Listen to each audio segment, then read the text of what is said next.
to Port Shepstone, and in the end, he kept the key.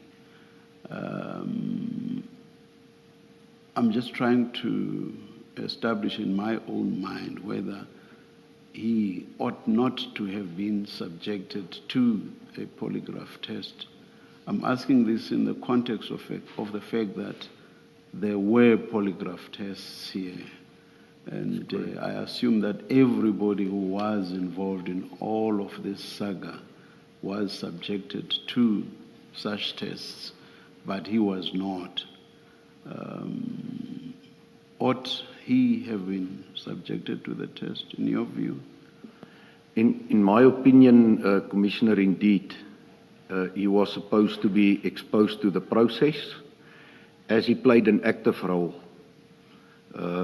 in the Port Shepstone matter.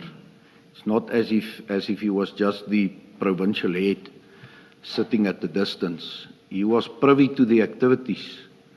He visited the Port Shepstone offices shortly after the seizure and took possession of the key. That's active participation, and that he was not related to this matter. So it's my strong opinion that he was supposed to be exposed to the process.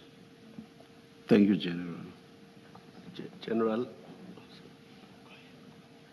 I wanted to follow up on Commissioner Baloy's question and the answer you gave, more for clarification than anything else.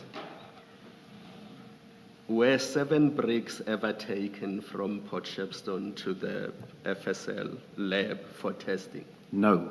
They were not? It was never submitted, Commissioners. It was, apparently there was a request for 7 bricks of cocaine to be submitted, yes. But I clarified that point in terms of the process that the investigators would have followed. But it was only the samples that the investigators obtained on the second day when they went back on the 24th. Yeah. So obviously opening the exhibits, obtaining that samples, sealing it, submitting it to FSL, that was the only samples that was submitted, Commissioners. So the 7 bricks were never taken? That's correct. Yeah, okay. That's correct, Commissioners. Thank you. General, we see here Warrant Officer Mpangase is quite the active person with this inquiry. If this were an investigation, I would have assumed he was the investigating officer. Does it mean he was in charge of the inquiry? Because remember we start off, you said yesterday that Colonel Jacob was the person in charge of the operation.